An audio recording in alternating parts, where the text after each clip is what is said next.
Bismillahirrahmanirrahim. Elhamdülillahi Rabbil alemin. Hər birinizi salamlayıram. Gününüz xeyirli olsun inşallah. Əziz izləyicilər, bu veriliş və gələn verilişdə sizlər tərəfindən bizlərə ünvanlanan sualları cavablamağa çalışacaq. Siz də edə bilərsiniz, istədiyiniz əqidəvi və eyni zamanda təfsir yönlü suallarınızı bizə ünvanlayasınız. Bu verilişdə istərdim bu sual ətrafında danışaq ki, ilk şəriət hansı Peyğəmbərin zamanında olmuşdu? Baxın, biz ötən bəhslərdə demişdik ki, Adəm əleyhissalamla Nuh əleyhissalama qədər insanlar fitrət üzərində Allaha pərəstiş etmişdilər.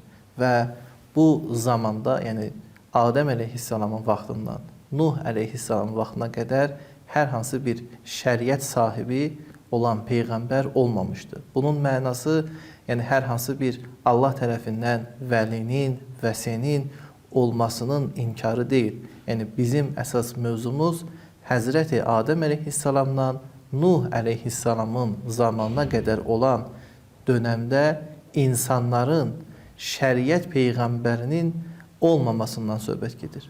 Buna əsas dəlilimiz nədir? Mübarək Bəqərə surəsinin 213-cü ayəsində Allah Teala buyurur ki, Kənən nəsu ümmətən vahidə.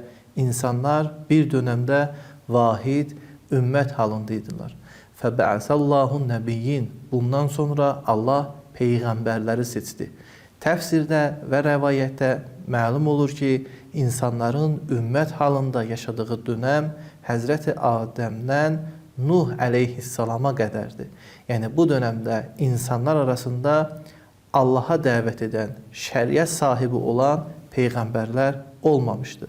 Bundan sonra Allah Teala peyğəmbər seçdi və bu ayədə bildirilir ki, bu peyğəmbərlər nə üçün gəlmişdi?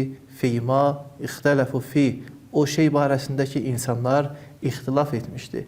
Heç şübhəsiz insanların ən önəmli ixtilaflarının da biri həmən əqidəvi və Allahşünaslıq mövzusu idi ki, Həzrəti Nuh əleyhissalam artıq insanları öz itirilmiş fitrətlərinə tərəf dəvət etdi.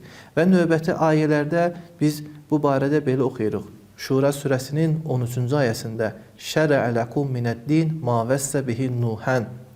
Allah Rəsuluna xitabən deyir ki, ilk olaraq biz o şəriəti sənə dedik ki, o qanunları dedik ki, elə onu Nuh'a demişdik. Diqqət edin, Nuhdan qabaq hər hansı bir peyğəmbərdən söhbət açmır. Niyə? O şəriət sahibi olmamışdı. Və yaxud digər ayədə Allah Teala buyurur ki, وَإِذْ أَخَزْنَا مِنَ النَّبِيِّينَ مِيثَاقَهُمْ وَمِنْكَ وَمِنْ نُوحٍ. Biz bütün peyğəmbərlərdən, nəbilərdən əhd almışdıq. Səndən və eyni zamanda Nuhdan, daha sonra İbrahim və Musa və İsa ibn Məryəm və digər peyğəmbərlərdən. Diqqət edin, burada da yenə Allah Teala xitab edir. Ey Rəsulum, səndən və eyni zamanda Nuh əleyhissalamdan misaq almışdıq. Çünki siz peyğəmbərlərsiniz. Burada məlum olur ki, əsas şəriət sahibi olan peyğəmbər Həzrəti Nuh idi. Bu da onu göstərir ki, Nuh əleyhissalamdan qabaq öncədə hər hansı bir şəriət sahibi, əqidə sahibi olan peyğəmbər gəlməmişdi. Və bu barədə İmam Baqir əleyhissalam bir rəvayətində buyurur ki, Həzrəti Nuhun şəriəti nədən ibarət idi? İmam Baqir buyurur ki, Kənət şəriyyətü Nuh əleyhissalam ən yu'bədəllah bit-təvhid vəl-ixlas və xələ'əl-əndad. Həzrəti Nuh əleyhissalamın şəriəti bundan ibarət idi ki, yalnız yeganə olan Allaha ibadət olunsun, yalnız ona görə əməlləri ixlas olunsun və Allahı hər hansı bir şeyə bənzətməsinlər. Və hiyyə əl-fitrətülləti fətərən-nasə əleyha. Və bunlar hamısı elə insanların daxilində olan fitrət əsasındadır. Yəni insanın daxilində fitrəti də tək Allahlığa yönəlmişdir.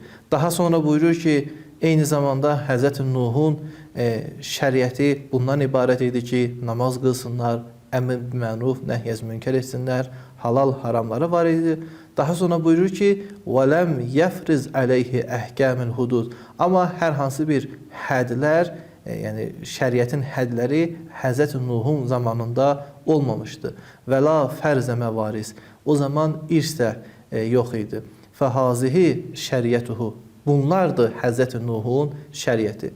Nəticə olaraq bunu deyirik ki, bəli, Həzrəti Nuh əleyhissalamdan şəriət başlamış. Nuhdan qabaq hər hansı bir şəriət sahibi olan peyğəmbər olmamışdı. Nuhdan qabaq olan Həzrəti İdris və eyni zamanda Adəm əleyhissalamın övladları şəriət sahibi olmayan elçilər idi. Bunlar yalnız və yalnız növbəti peyğəmbərə yəni zəmin yaradırdılar, hazırlıq yaradırdılar və insanlar bu dönəmdə öz fitrətlərinin üzərində Allaha pərəstiş edirdilər. Və Nuh əleyhissalam ilk peyğəmbər idi ki, şəriətlə Allah tərəfindən gəldi və insanlara təvhid və digər məsələləri açıqladı. Əssalamu aleykum və rəhmətullahi və bərəkətuhu.